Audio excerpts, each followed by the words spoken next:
We started tourism back in the early 90s when we were recruiting camping groups to the agricultural center.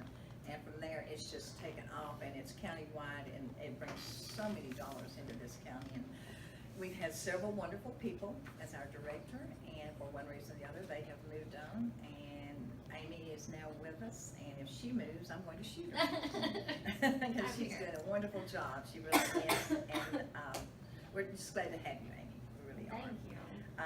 So next, we will give you an opportunity to give your director's report. Okay. So right now we are in the midst of our visitor's guide. It's the very first visitor's guide that we have ever produced for the county, to my knowledge, and any records that we have. So I'm really excited about that. We anticipate the delivery date being December 11th, and it should last us for all of 2019. So we are planning to do this as a yearly guide. It includes fun stories about our county, historical facts, obviously all the fun tourist spots, and a full directory of any of the tourism related businesses like shopping and dining and hotels and attractions. So we are really excited to share that with everybody in December. The other thing is that we've been working on, and I know I've been sending out some emails to everybody, but we now have 3 official brochures for the county that is produced by the tourism department. One is an overarching county guide that is a super abbreviated version of what you'll find in the visitor's guide. Oh, yep, this one. So this is the overarching guide. And then we have the dining guide. And I was really trying to make it out to Watertown today because our shopping guide is officially printed and in, so now we have a shopping guide that kind of matches this feeling as well. But I will make it out to Watertown tomorrow to pick those up. And our third guide will not be produced until after the holidays, and that's going to be a historic and cultural guide. So you can see all the really cool historic spots throughout the county. Can you share with us how these will be distributed? What will we do with those? Yeah. So the brochures are primarily distributed within the county and for groups who are already here, as well as in the welcome packets when they arrive. The visitors guides are going to be distributed to the rest areas throughout Tennessee. And they are also going to be available at the Wilson County Expo Center and our new offices. You're talking about the welcome centers? Yes. Oh, and the hotels. The hotels have these as well. Great. And I know another event that you have coming up. Well, Yes, it's started, right that you want to now. talk about. Feast Week is occurring right now as we speak. It started on Friday. It's the very first county-wide dining initiative. It's an 8-day culinary event that is 15 different restaurants throughout Wilson County. It is one price, and you get 3 courses, a 3-course meal for one price, and $1 from every meal goes towards a local charity here in Wilson County. The other piece of business I did want to talk about was our new hire, Ashley Shores. She has joined our team. She is part-time. She's 28 hours a week, and she is assisting us with digital marketing strategies. So she is updating our websites because we're constantly getting new restaurants and shops. She's creating a newsletter that is monthly. She's blogging, and she's also maintaining our social media channels. So it's a really big job, and she is awesome. She's fantastic. And tell them how they can find out with the restaurants. Sure, you can go to visitwilco.com, which is our new website, and just click on the Feast Week tab, and it has a list of all 15 restaurants, as well as their Feast Week menus, because each menu was specially designed just for this week, with their pricing and what charity that they are helping out. And they choose the charity that Yes. the dollar goes to. Every restaurant chose what charity kind of spoke to their mission and their hearts, and so we kind of left that up to them. Okay. And in your spare time, you're doing what? Yeah. Yeah, going to the doctor. I don't know if you know, the office has been relocated. They were in the old jail over here. Thank goodness they're no longer in the old jail. So share with us where you are and what's going on We with are so that happy site. to be in the new office. So we are in front of the old Lebanon High School, which is now the school administration building. So we're in front of that. We moved because our scope is growing. We are working in partnership with the Expo Center and the Agricultural Center for when groups come in. Anything that happens off-site of the Expo Center, if they're doing a trade show or an association event and they're there for Monday through Thursday 8 to 4, what happens after 4 o'clock? So we're working in partnership with them to plan their activities outside of the Expo Center to try to keep them within the county. Although we do know that they're going to want to explore Nashville things too, so we keep that in mind, and we wanted a space big enough that we could have a lobby, have a conference room in case we needed to have groups have off-site meetings.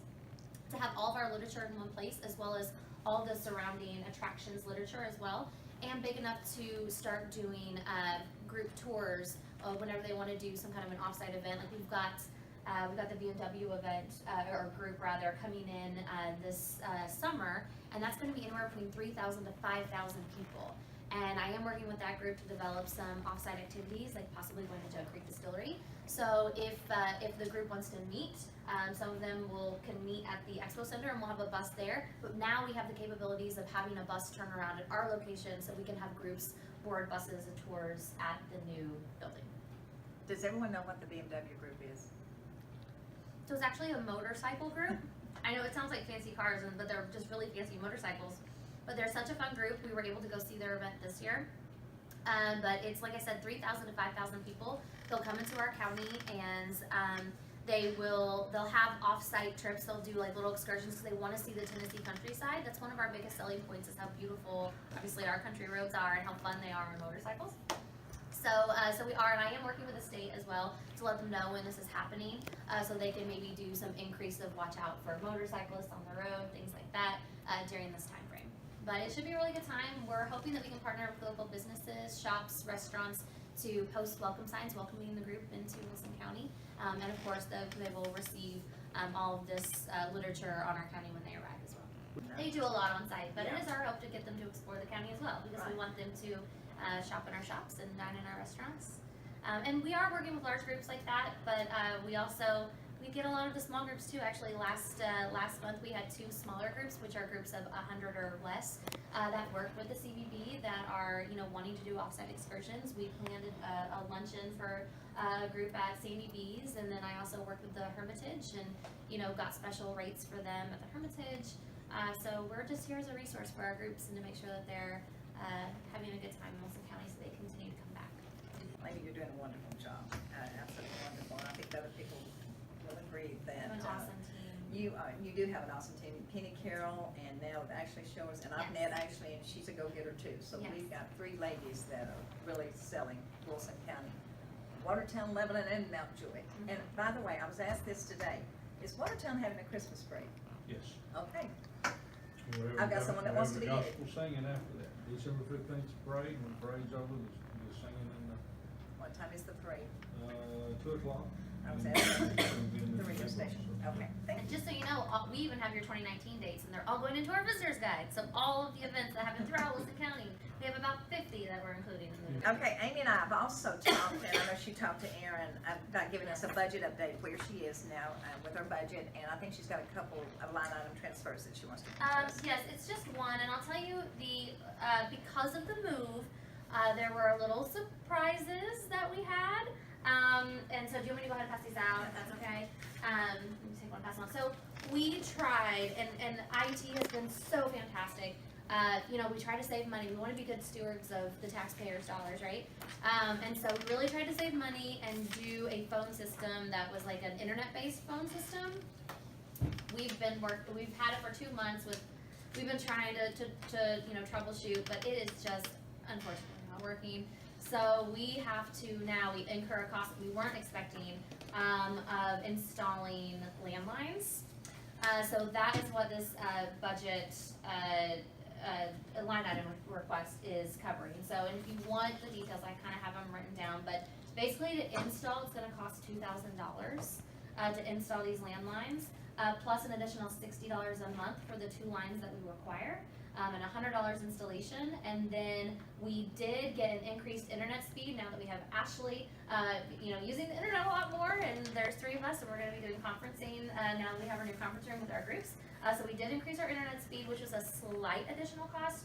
We were paying, I want to say $30-something a month at the old location. Now it's $59. So because of these additional expenses, I am asking for a $3,000 line item transfer from our travel budget or travel line item to our communications, so we can install the new phones, have 2 lines, 2 working lines, and have the increased internet speed. Did the school system not leave anything over there? We had Lee phones and IT check it out, and this was Well, the school posted. system wasn't over there, were they? Wasn't that the old health Adult, department? It was the adult learning, it was the Oh, adult that's right, learning it was, center. I'm sorry, I forgot about that. It was the health department and then the adult learning. It was the adult learning center, but we Yeah, had, the older, I can't remember. yeah, we had Lee phones come and work with IT, so that's a little, I apologize, kind of above my knowledge about what was existing. All I know is that IT and Lee phones did come out and examine, and they presented us with a quote of $2,000 to install the lines. And how many lines will that give you? Gives us 2 lines. 2 lines, okay. Because as it is now, we are, because of our increased marketing, we are getting more calls, we are getting more inquiries, and with these Skype internet phones, we're missing them. Or we'll pick them up and the line is dead, and we just have to have reliable phones. Would you have the and I asked this because I just dealt with it through the radio station, will you have the capability that people can fax through your email from this? We do not have a fax line at our Okay. location. Some people will want to fax and we can receive it through our email. Would that be possible to, there's still some people that like to fax, Yeah, I'm not aware of, in my office, we still have a fax machine, so Okay. we don't have faxes coming into emails over I there. know it will not be a lot, but we Yeah. do get that sometimes. Well, I need to Yeah. fax it to you, the Yeah. companies will need an invoice or something like that, or want to receive one. Yeah. And so far, any kind of vendors that we're working with that require any kind of documentation be sent to them or that we receive, we have been just doing it all through email, a scan and Okay. send function. Okay. So we haven't had the need to do any faxing since I've actually Yeah, been there. that's- But if we do need to, I mean, we're really close to the mayor's department, we're close to here, we can always say, can you use this fax line? And, and we're all good partners, so it shouldn't be an issue. No.